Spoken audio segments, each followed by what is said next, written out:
Hey, it's me, MLB. Here is chapter 11 of Gains, and this one is titled Shoot Your Shot, Bakugou. The blonde clicked his tongue to the inside of his teeth and stepped aside while Aizawa took over for a moment. I've set up a morning tea for the parents in the lobby of Heights Alliance. Please feel free to enjoy the refreshments. My students will take care of their own move. We like to teach independence, he added. I agree with your philosophy, your dad remarked sharply, and although you were looking at the ground again by then and didn't see him, you knew he was making that comment a direct shot at you. Let me take you, Aizawa offered, and your dad took the keys from his pocket and shoved them into your hand. I expect the van to be empty in a timely manner, he said gruffly as he and your mum followed after Aizawa. You breathed out a sigh of relief as they left and finally looked up at Kirishima and Bakugou. I'm really sorry, you said softly with an apologetic look on your face. My dad is a dick, Bakugou growled. Your words, not mine, you said quickly in reply, and then slapped your hand to your mouth. Kirishima looked surprised, and you apologised again. Stop apologising and open the damn van, Bakugou snapped, which made you jump into action, walking to the back to open the roller door. Kirishima was the first to jump up onto the back of the van, closely followed by Bakugou, who used his quirk, of course, and the first few boxes were grabbed and stacked on top of one another and carried out of the van. You were most impressed that they could jump down from the back of the van carrying 2 boxes each and watched them with awe as they walked off and away from the van. Oi! You need to show us where your dorm room is, idiot! Bakugou snapped as he walked ahead, and you cocked your head for a second and then realised, yes, he was talking to you, and yes, they were walking blind, not knowing where your dorm room was. Oh, you said as you quickly turned and caught up and overtook them to find your room. You wanted to take the elevator in the building, but they headed for the stairs instead, so up the stairs you went, trying not to die on the way up. Hey Yin, you're next door to me, Mina said brightly when she saw you coming down the hall, red-faced and trying to hold your breath a little so you wouldn't be seen puffing. See, it is your name on the door. You gave her a small smile and nodded, and then reached out for the door handle with the key inside it and twisted it open. It was a medium-sized room with a small ensuite, and you smiled to yourself as you inhaled deeply and then let everything out. A new start. This might be okay, you thought as you walked in and looked around. Bakugou and Kirishima put the boxes down, and then Bakugou walked back out again. Hey, how about you stay up here and arrange the boxes, and we'll carry them up for you, Kirishima offered. Okay, if that's okay. I don't want to make you do all the work, though, you said.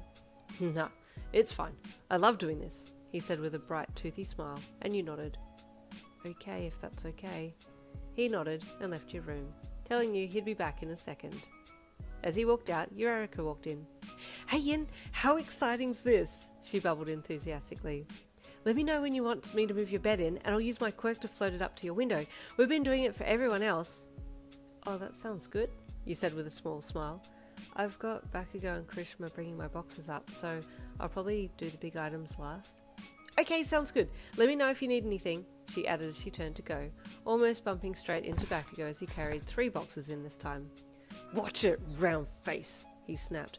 Get out of the way or I'll blast you. Jeez, she said as she got out of his way and waited for him to pass before walking out of your room.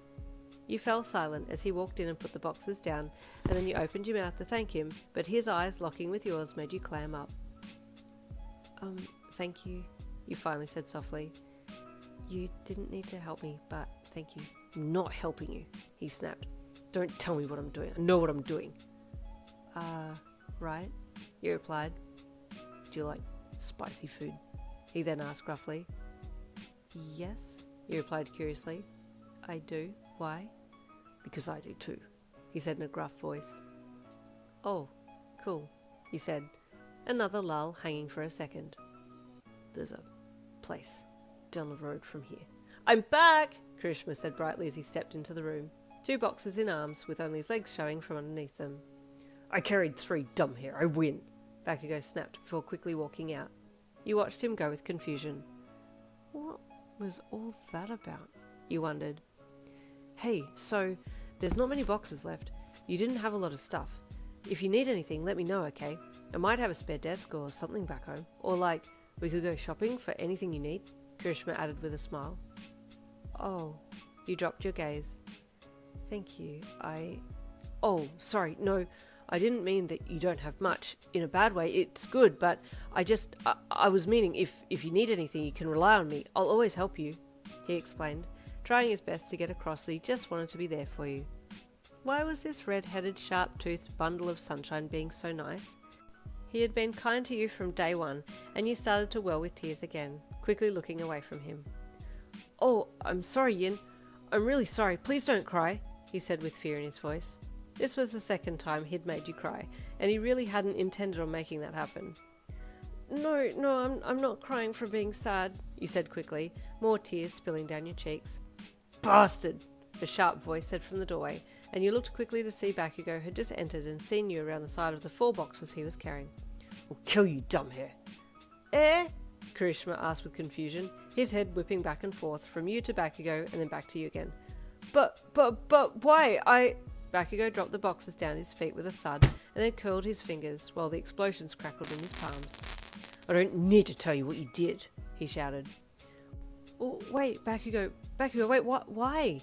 you asked with confusion, stepping in between the 2 boys, something you weren't known for, getting in between fighting people.